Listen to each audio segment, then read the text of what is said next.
Yeah, sorry we're so late, you guys. That was not deliberate at all. Um, we just had problem after problem with Zoom. I'm not sure if it's to do with the Amazon web server, Google web server blocks here where I am locally, or what's going on. But the only way that we could do a workaround has resulted in Zoom thinking that both Elizabeth and I are named Suzie Dawson. So if you're wondering why it says Suzie Dawson on the screen under Elizabeth, that's why. That's how we actually managed to get on tonight. It was our little hack to pull it all together. Yeah, we debated fixing that, but it would just take more time. So we just kind of have to suffer with the wrong name when I speak, but it'll be fine. Cool. Who have we got here tonight? I see Cockatoo, Mayamia, Panhandle. I always feel like I never see your name, but hi, SoGrid. Hey, SoGrid wrote a really amazing article this week about various dissenters, and did you see it? And protest groups that have been targeted by the state, like talking about Black Lives Matter and Standing Rock and like a whole bunch of different. It was really incredible. It was on Steam. I read it today. Actually, I was very, very impressed with it. Cockatoo wants to know how I managed to look so calm. Oh, I just think of nice things, Cockatoo. I just have a few sweet images in my head and everything's fine. Hi, Protect What's True. Hi, Barbara. Hi, Fly. Thank you, Fly, for promoting it and everything. Hi, Tristan. Oh, we've got lots of cool people here. Hi, Arma Beren. I love seeing everyone who's in chat and talking to each other. Oh, Joe is here. Hey, Joe. And RSFO. And Shelley, of course. Oh, Shelley's having loading problems. Oh, and Joe's clapping. Yeah, clapping for you, Joe. You've been amazing. You've been awesome. As usual, your awesome self. So I don't think I can do the document share. So Elizabeth's going to need to. Yeah, I was actually just opening maybe Cockatoo can tell you. Last time. Cool. Maybe Cockatoo can tell you what doc we were at. I'm guessing we're somewhere around like 128 or something like that. From my recollection, I think we were at about 122 because I remember us doing a glimpse of the future with NSA's foreign partnerships, which was 120. And I think the next one after that was mapping the global future presentation, which I think we also looked at. But yeah, if Cockatoo remembers exactly which one we're up to, I will open about 10 after that and just get started. Super cool. 123. Okay, so 123 was the last one we looked at, and we'll start at 124 then. Just thumbs up for yes. Go for it. I'm so far behind on Twitter notifications. Thank you. If you guys can just keep tweeting out that we are actually live now, I really, really appreciate you doing that for us. Okay, and Cockatoo says they have to go. Thank you so much for sticking around for us to at least start, Cockatoo. I appreciate it a lot. Okay, and so Weeder Coalition, Josiah, that GIF that you're circulating, the rainbow GIF, is really cool. So we'll probably only do an hour tonight because it's already after 4 here, and within an hour there'll be sunlight streaming into my room. We'll see. But let's knock a few docs out of the way anyway. And reminder, guys, that this week we are starting a new schedule of Wednesday, Thursday, Friday. Is that correct?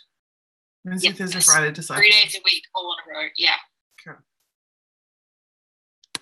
Okay. So I'm going to start sharing screen momentarily, and we will get started. The first document is on the new Mission Management Center for CT. So see if I can share screen correctly. Okay, does that look right to you all? Yep. Awesome. All right, I'll just read this first one. I think it's pretty short. It's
Not particularly. The most interesting part for me was where it said the directorates that are involved and included the Foreign Affairs Directorate.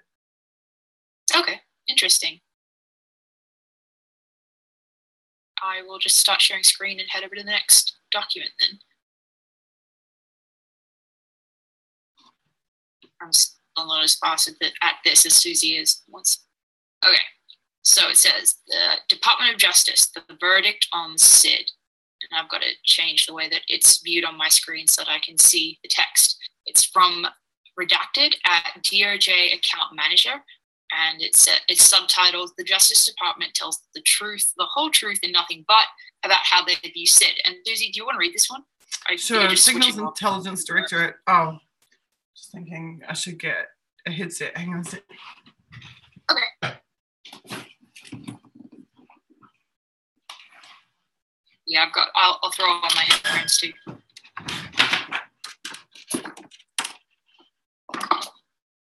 And while we're getting that sorted, I'll also check it on chat really fast. Cool, thank you.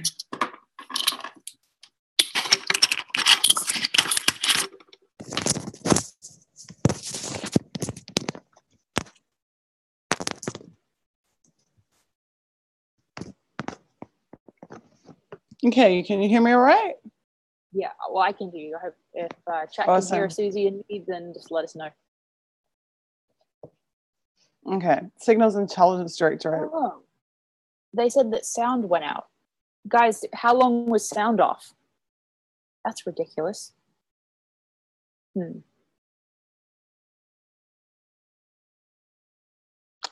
sorry about that. I'm sorry we didn't see this earlier. Can you guys let us know if there are problems with that. Yeah, I know that people were having various issues with the stream last week, actually.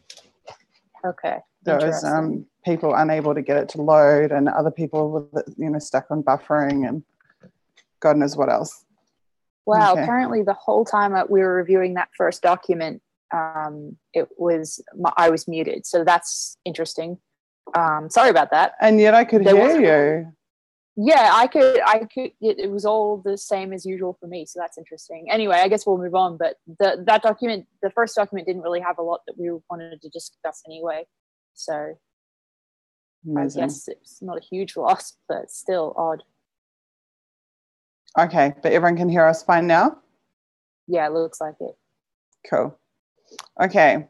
So the Signals Intelligence Directorate recently pulsed senior customers at the Department of Justice to find out what they think about SID's product, services, and overall relationships. So this is basically just a customer review, like customer survey. Last fall, the SID account management team held candid discussions, scorecard interviews with the Attorney General's point people for intelligence and crimes. Their personal feedback and well-informed insights are captured in the Signals Intelligence Directorate Customer Support Plan, and the resulting action plan is being shared with the product lines, data acquisition officers, and SID leadership. More below. Main Justice serves as the head. I'm going to need you to move that's my little Zoom screen. Okay, hang on one second. Yeah, no.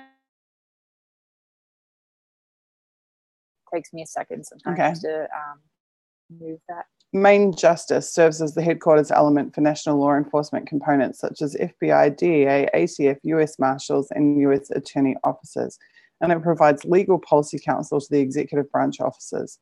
Our SID relationship is primarily with the Office of Intelligence Policy and Review and the Criminal Division. Our Office of Intelligence and Policy and Review plays an intelligence oversight role according to Executive Order number 12333, United States Intelligence Activities. That's a really significant order, that executive order. I remember us previously discussing that exact order. It is also a consumer of SIGINT, which provides valuable background for visa applications. That'll be why, and for legal advice to the White House on national security matters. That makes sense. Yeah, it's all coming back to me now. I remember that discussion. So this, well, I'm pretty sure there's some other stuff than just FISA 2 in that executive order. This would be the part of the DOJ that was getting the background information for the FISA warrant to spy on Trump. Yeah, exactly. And this would be the customer support officials for the DOJ at the NSA who would have been involved in overseeing their customer relationship with the DOJ when they were pulling the SIGINT about Manafort and whoever else so they could spy on Trump. Exactly. Yeah, that makes sense.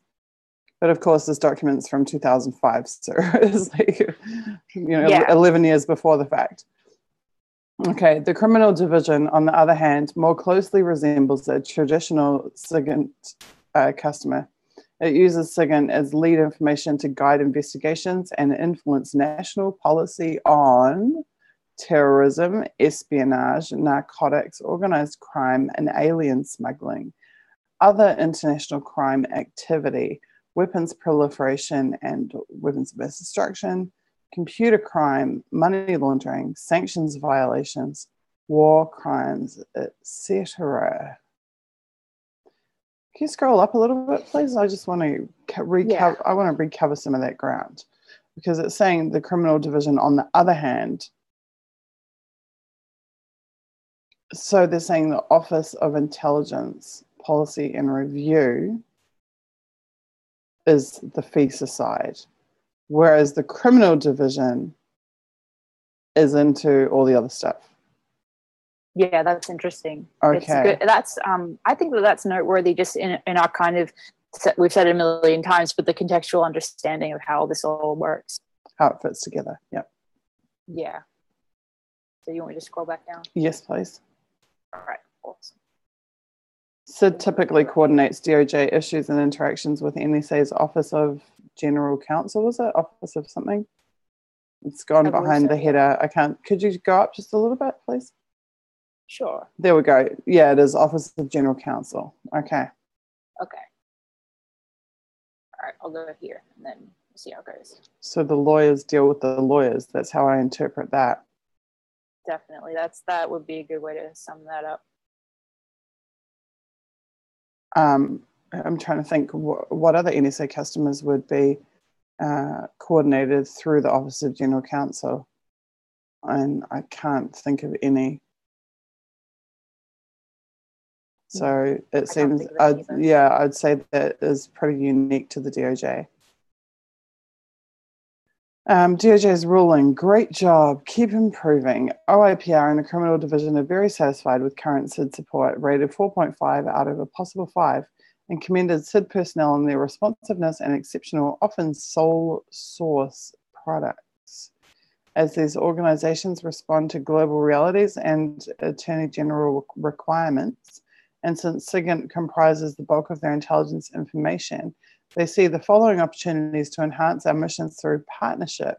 SID Customer Gateway S11 is ambitiously coordinating the associated actions with the NSA stakeholders, understand each other's business, educate the AMP analysis and production workforce about the role of SIGINT and DOJ to better focus the SIGINT system, update DOJ personnel on analysis and production missions and initiatives, establish frequent exchanges and senior level visits. Honestly, the senior level visits sometimes I think are just a excuse for some time off work. Produce powerful reports. Really. Yeah, really. Like, which British mansion would you like to visit for you? Anyways, produce powerful reports. Expand the use of right to release and tier line formats. DOJ raved about such reports as the most actionable and user friendly. Enhanced summary reporting for terrorism includes social network analysis in graphic form, background information for context, and drill down capability for details. Now, you think includes social network analysis in graphic form? This is what, 2005? It's pretty well ahead that they have all of the social network center and everything set up and operational by then. But it's also kind of a bit of a glimpse to the future. We've seen in, the intelligence supplied to DOD in the last 2 weeks or whatever, that 3 weeks that led to the Syria strikes. That stuff was all coming out of the social networks. That's not necessarily what social network means in the NSA sense, because they see it as more holistic and encompassing all, your online and offline life.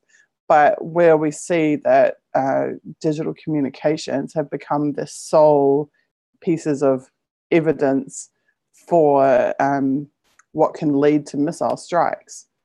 It gives some understanding of how all of this, the way the NSA was repurposed, post 9/11, how that has impacted even to the current day. Definitely. Okay, where are we? A graphic form, background information for context, and drill down capability for details. Focus on emerging threats now, organized crime, and failed governments. Now, what would be the DOJ's interest in failed governments?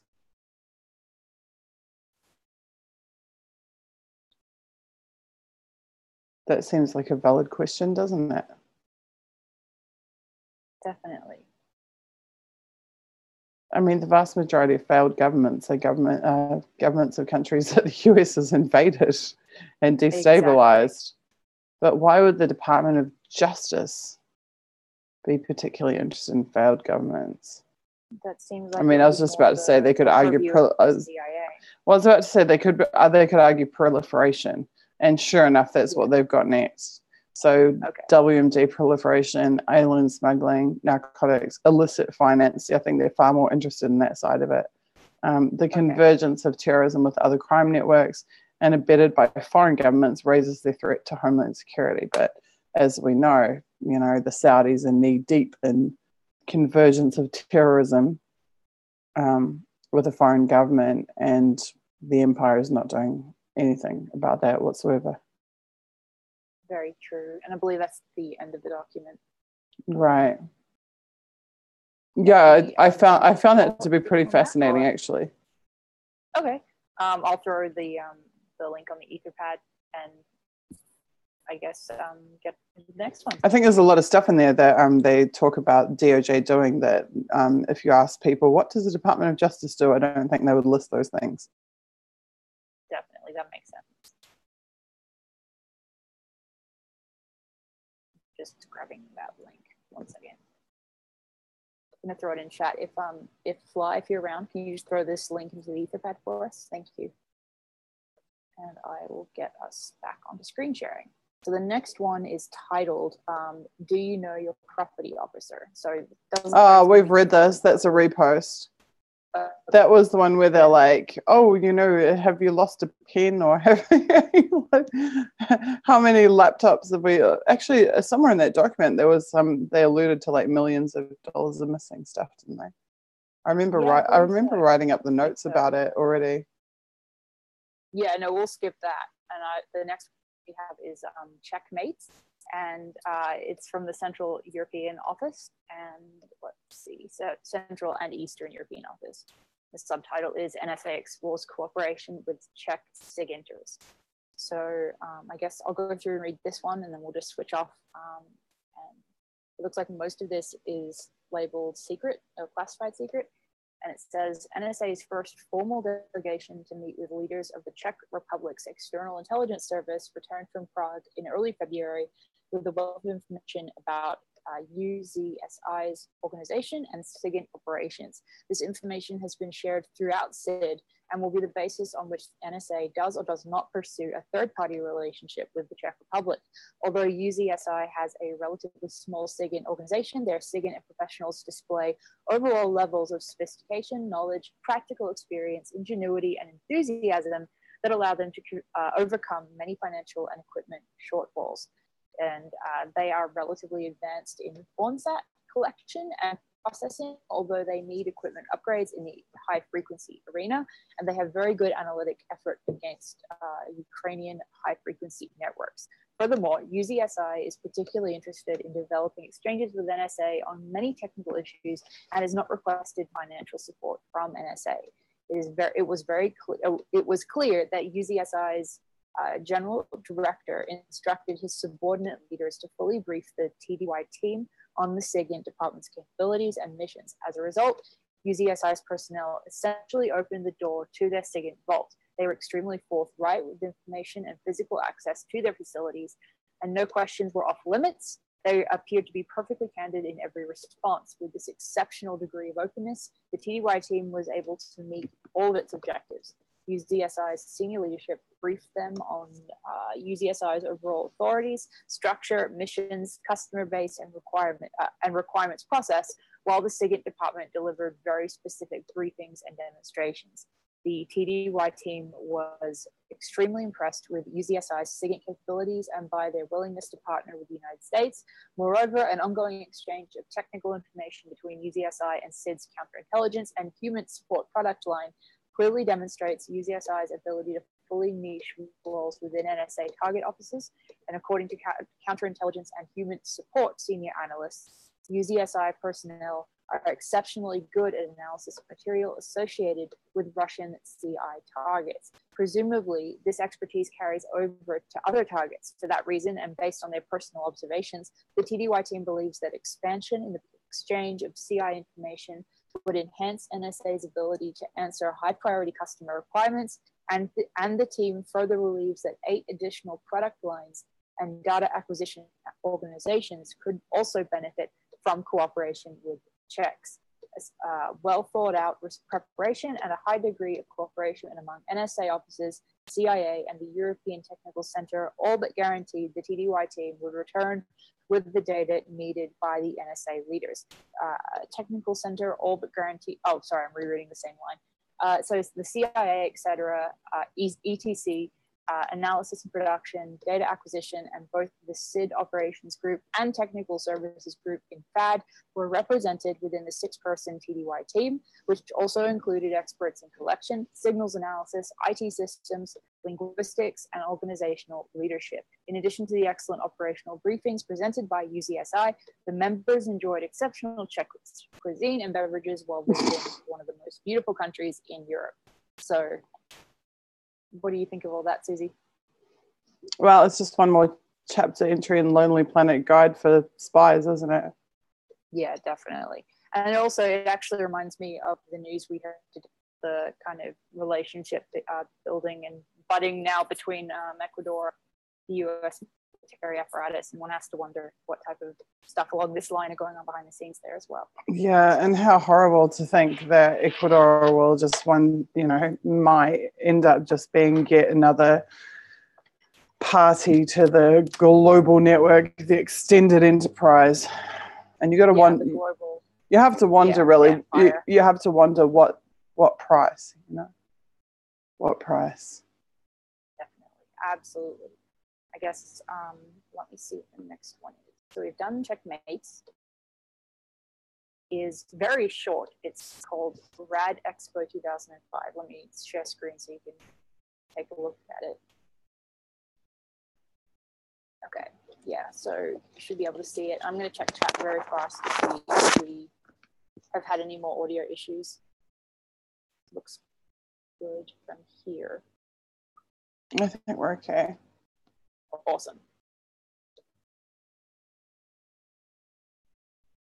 Do you want to read through this one? No. Mm-hmm. Awesome.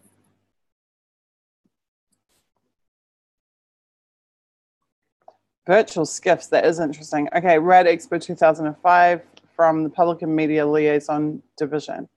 They're advertising a meeting at an expo. The Research Associate Director at Expo.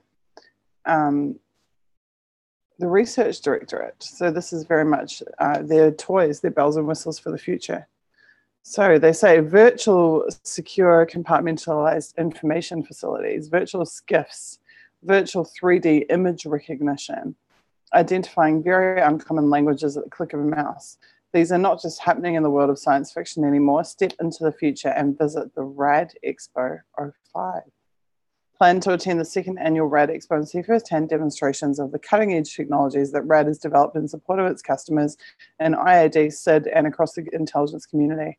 Mark your calendar for 6th to 8th of April, 9 until 3 p.m. Canine Suites, blah, blah, blah, blah, blah.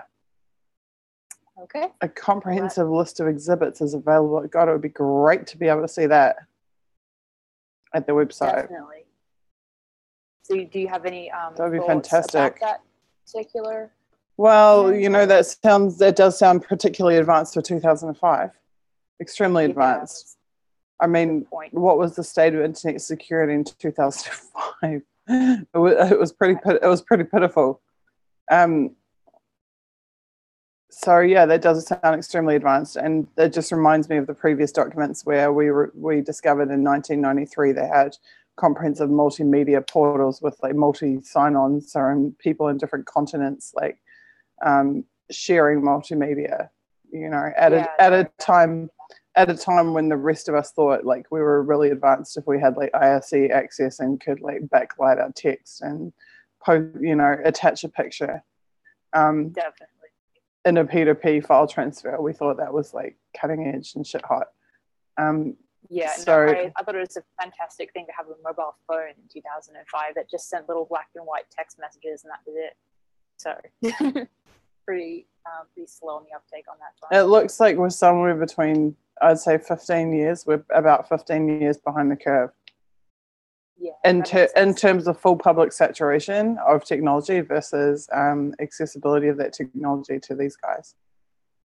Yeah, and I mean, it's probably kind of increasing the gap as we develop faster and faster, but I guess we'll just have to see when the next leak comes out.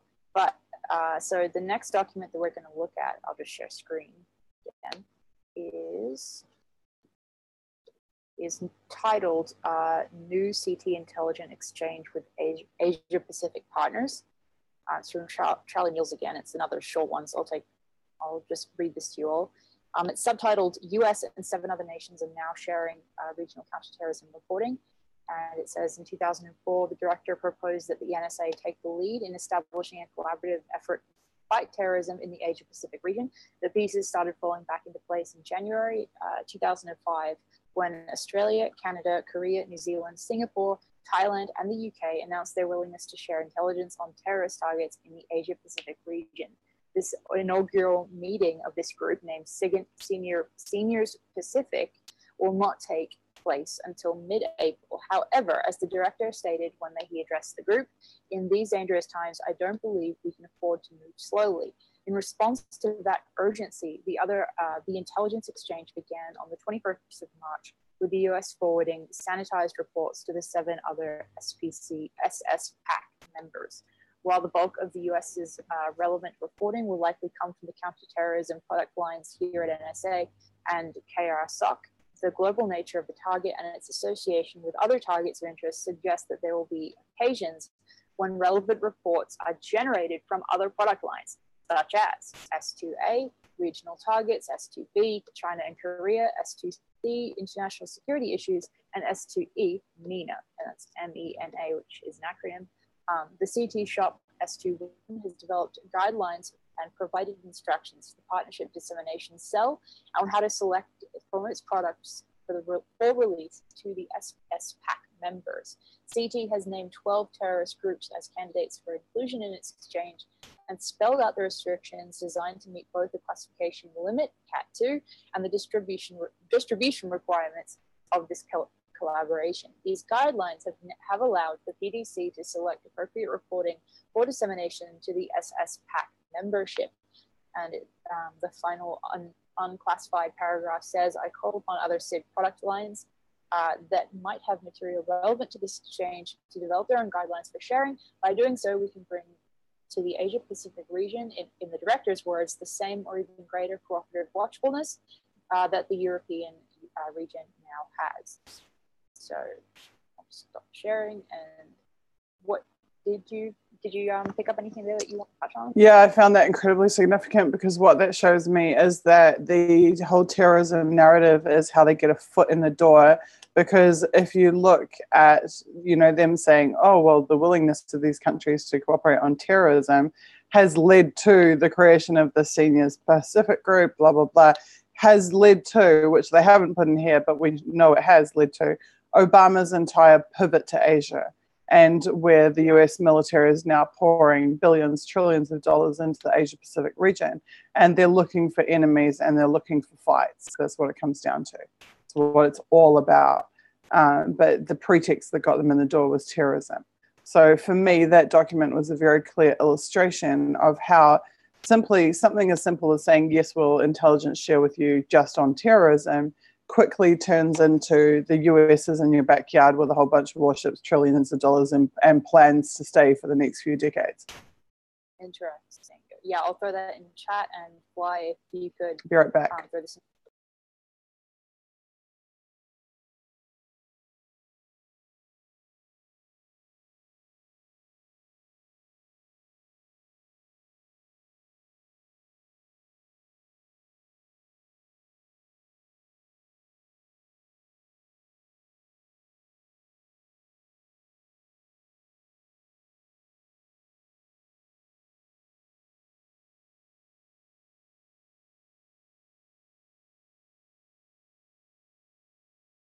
We have the intelligence agencies would have the ability to kind of make up whatever number they want and throw it at the press. So, you know, it's just really impossible to know for multiple reasons. RSFO says, oh wait, you're replying to somebody else. Never mind. I'll scroll up some more and look at what you guys have been saying.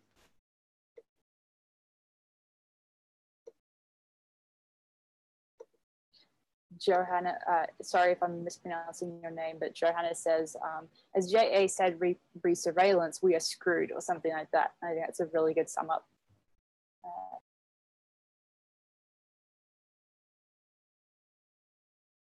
Guys, sorry, just to shed some light on that sound thing, because there's two Suzie Dawsons in the stream, it turns out that me, the real Suzie Dawson, every time I try to mute my microphone, somehow it's globally muting both of us. So I've just promoted Elizabeth Suzie Dawson to host, and that should fix it now. So I'm pretty sure if I mute my mic right now that you'll still be able to hear Elizabeth.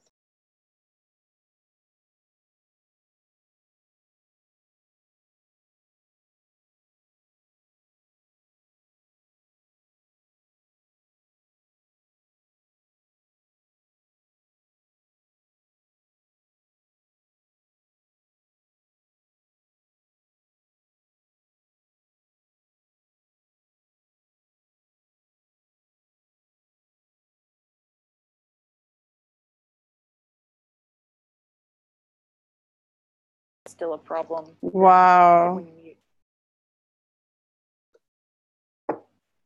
That's really strange.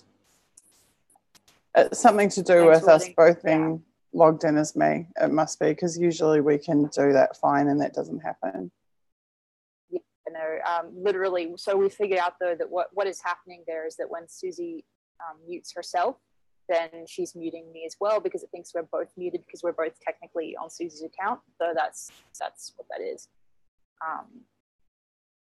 So at least we know what's causing it, I guess. But yeah, no, Zoom's been really causing some issues today for all of it. Like, it's just been really crazy trying to get it to work.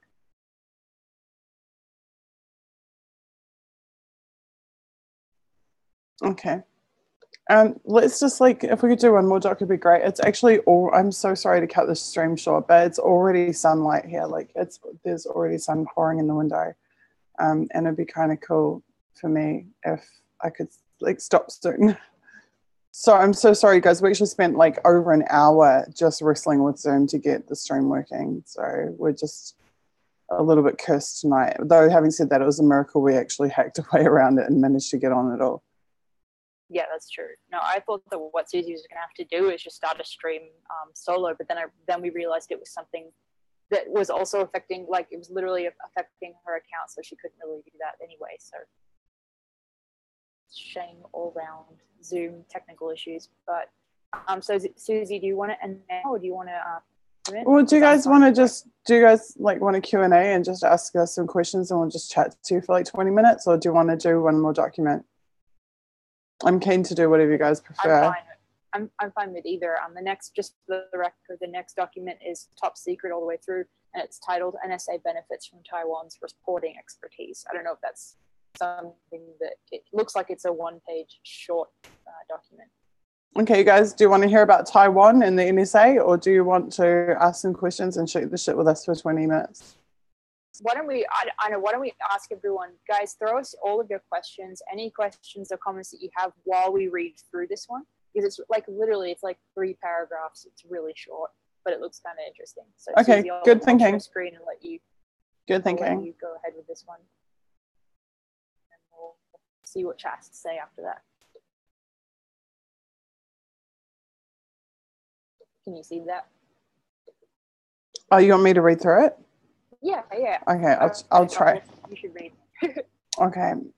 Top secret. NSA benefits from Taiwan's reporting expertise. Taiwan's supplying NSA with in-depth long-term analysis on the People's Republic of China. I'm pretty sure that'll be. Top secret is the NSA analyst working the Chinese military problem will tell you getting a handle on the rapid modernization of the world's largest army is a daunting task. Fortunately, NSA analysts now have a new and significant tool in their SIGINT toolbox to aid them, courtesy of third-party partner Taiwan. For years, Taiwan's something or another, which I assume is some kind of division, has been a reliable producer of one-off activity reports on the PRC military.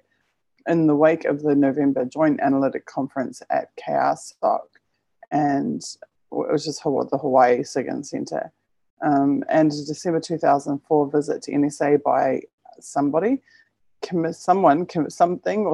committed to begin providing NSA with term trend analysis reporting on the People's Liberation Army. During the first 2 months of the year, someone has made, it looks like an acronym of whatever the agency is, has made good on this commitment by providing over 50 term analytic reports that run the gamut of PRC military issues. Several reports have been turned around to NSA customers, generating much response. Still top secret, it is also interesting to note that while that redacted division is their reporting practices are intended to improve satisfaction of the customer's requirements, it also represents a culture change.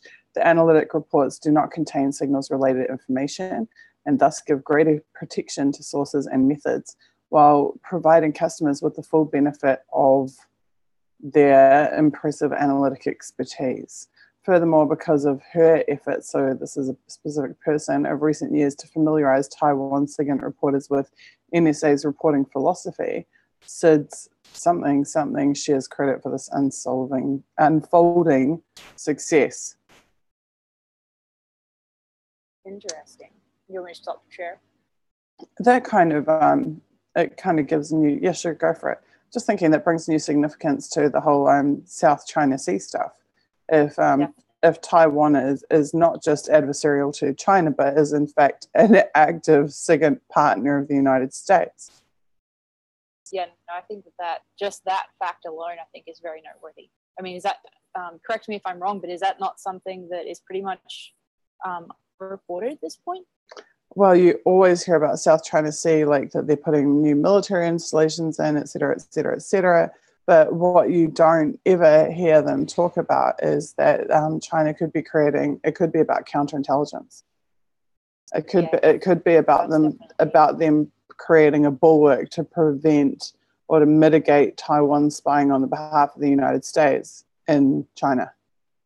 Yeah, I think that's very noteworthy. I'm going to throw the link in chat. I was surprised actually, because I didn't expect to find that interesting, but I do find it interesting on that basis. Yeah, well, and I thought that just the fact that it was like 3 paragraphs of all top secret, just at first glance, I was like, maybe that would be fun to write at the end here. I took the top secret just to mean that anything that's relating to China is going to be all top secret. Yeah. But certainly in that case, because it had specific names of assets and divisions of the Taiwanese divisions, as well as discussion of capabilities, current capabilities and current operations. So that's probably why as well. Yeah, definitely. Well, I'm glad we had a few short articles there at the end to read through. Kind of a nice way to end this, since we do need to pretty much quit early today. And I'm also glad that, as Suzie said earlier, I'm really glad that we were able to actually have a stream today, because the technical issues that we've had have been really like way out of our normal experience. So I think we should probably just look through chat and just see if you guys have got any questions for us at the end here.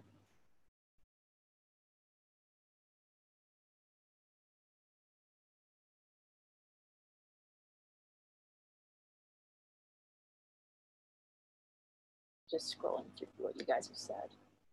This old sound issues, etc.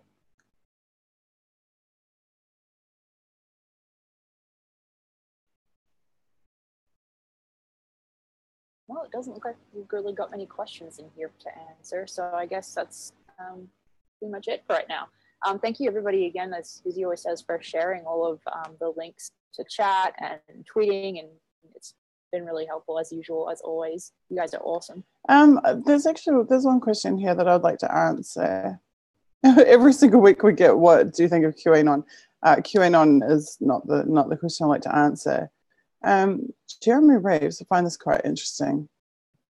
Where is it? They asked in a nutshell if I've got any pictures or identifying marks of those people who were targeting me in Auckland. I find this interesting because I've been harassed this week by probably the most unethical journalist that I've ever had the misfortune to be targeted by in my life. And that journalist seems to be interested in trying to pretend that there's no evidence of me having been targeted, and also trying to ascertain what evidence I have of me being targeted. So I would just say a few things to that. First is that my application for asylum was 300 pages of evidence. So to suggest that I don't have any is quite laughable. That evidence included documents sourced from government and from the spy agencies themselves, as well as all kinds, a myriad of different types of evidence from throughout the years and years and years of me being targeted in New Zealand. Additionally, at this point, to call yourself a journalist and to not know that there are already FOIA findings that tie the White House, the DHS and the FBI to the targeting of the Occupy movement and of occupiers. Not to mention TPP No Way, the It's Our Future movement in New Zealand being openly declared a threat to national security by the New Zealand police and by the government. Not to mention the Intercept's own revelations, actually, with Nikki Hager and TVNZ, that one of the 88 New Zealanders targeted had their passport stripped from them. It was actually temporarily stripped effectively of their citizenship. Anybody, I think, with a rudimentary understanding of the global nature of the targeting and understanding how this happens to people in almost every movement, every major movement in the world.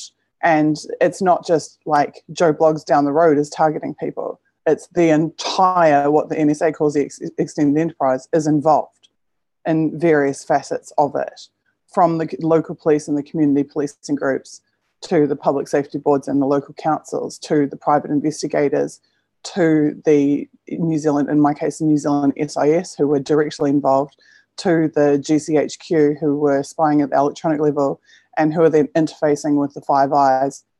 Oh, that's okay, Jeremy. It's great that you're not questioning my legitimacy, but I've just got the chance to go on record about this aspect of the issue, and I just thought that it might be enlightening for some people to understand that there is 7 years of evidence about my situation.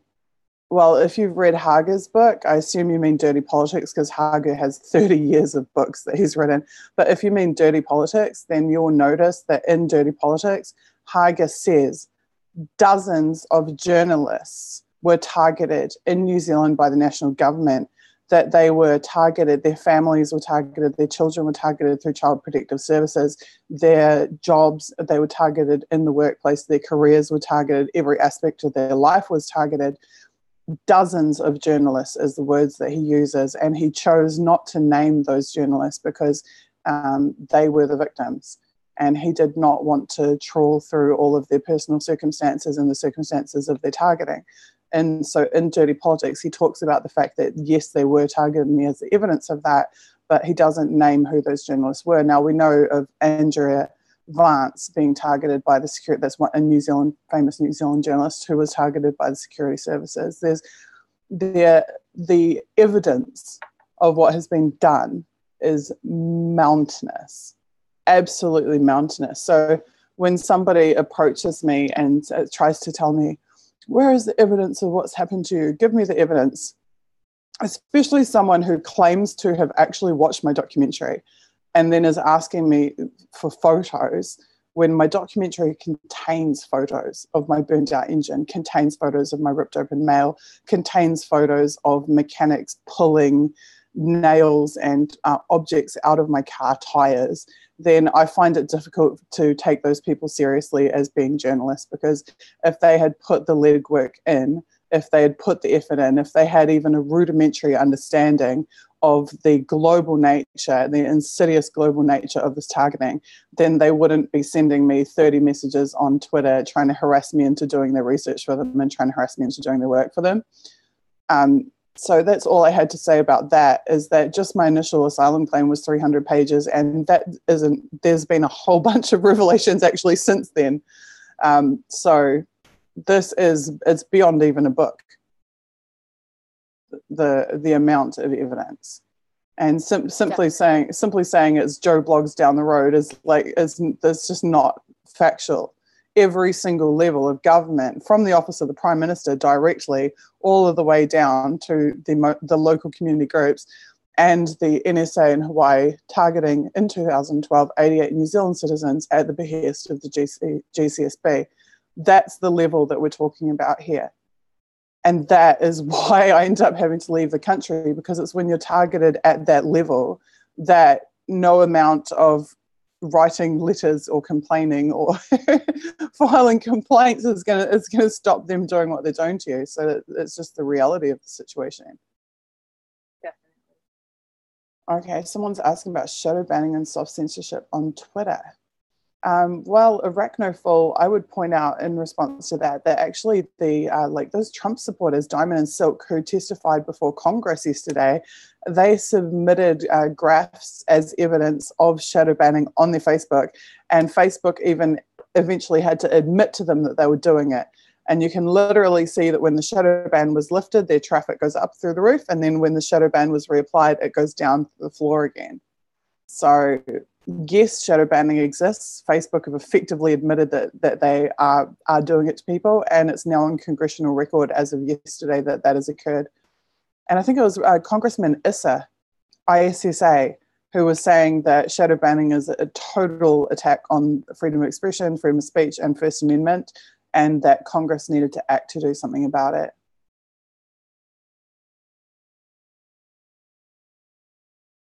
And I just want to say this, I was actually just going to type in our chat. I'm noticing as we're speaking that the video that's being displayed in the YouTube, by YouTube, is way, way, way behind. To put this in perspective, we just had this discussion for 5 or 10 minutes, and right now on YouTube it's still showing us going through a document, a huge lag. That's I've never seen it that long before. So I just wanted to note that as yet another interesting technical hiccup that we're seeing today to add to the list. So yeah, no, and because of that, I'm actually surprised that they're responding as quickly as they are to what we're saying, because what we're saying and the audio seems, and the chat response seems to be a lot more caught up than the video is displaying in chat. So it's just, I don't know what's happening with that. RSFO has just shared an truly amazing quote. He said, "Politics is the shadow cast by big business." That's just spot on, and that right. We need to meme that really encapsulates the findings of Decipher You, because despite all the protestations to the contrary, all of the spying it comes down to being economic. It is entirely about economics. That, for all that you hear them say terrorism, it's not about terrorism, it's about economics. And the economic spying, and then you look at, this is why the TPP activists are all being targeted. It's about economics. This is, you shut down a city for a day, it's about economics. You see the corporates being included in the legislation as critical infrastructure. It's about economics. It's entirely about economics. Security has been tied to economics. And I think that because of that, I think that would be a really, really genuine quote to throw into some memes or graphics or whatever for the Decipher You efforts on social media. I think it's Joe who's saying, "Well done on half a day as president of the Internet Party." Thanks, Joe. Thanks, Joe. Yeah, for those of you who are not aware, I stood for Parliament last year for Internet Party.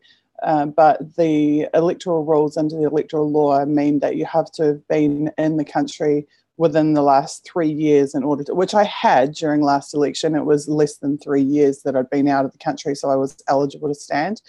But I'm no longer now eligible to stand. So I took it to the executive committee myself and said, hey guys, I want to point this out, that I'm not eligible to stand as a candidate and therefore I'm ineligible to remain as leader, and I'm willing to step down.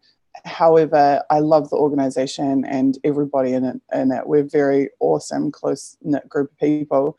And so I have accepted the party president position, which doesn't require me to be a candidate and doesn't require... Yeah, you're so welcome. Shelby's saying thanks for Anti-Spy Bill. Anti-Spy Bill is amazing. I'm very, very, very proud of what we've done there and of the outcome. We've actually achieved a reform already. In sub 6 months or something. So I'm very, very pleased with Anti-Spy Bill, and we're hoping to continue Anti-Spy Bill again later this year and push through the rest of the reforms. But I'm very happy to take on the presidency. It's a long-term position, and I'm very happy to be working with these amazing and cool people that I do with Internet Party going forward. And then I assume sometime around 2020 we'll bring on a new leader and run a fresh new campaign. But in the meantime, we'll just keep on trucking with what we're doing. Okay, thank you guys. It's really late here, as you know. So next week we will be doing Wednesday, Thursday, Friday. Yay, outstanding, says Protect What's True. Outstanding, all of you guys for being here and for caring and for being a part of this. And for putting up with an hour of our tech issues even being able to, get on. So President Dawson. So what we may have to plan for meeting, when we meet up before trying to go live, we may have to meet up like half an hour earlier or so, and then just hope that we'll get these technical difficulties dealt with before we go live. Okay, guys, we'll see you Wednesday. We'll catch you then. Thank you so much, everyone. See you. Bye. Night.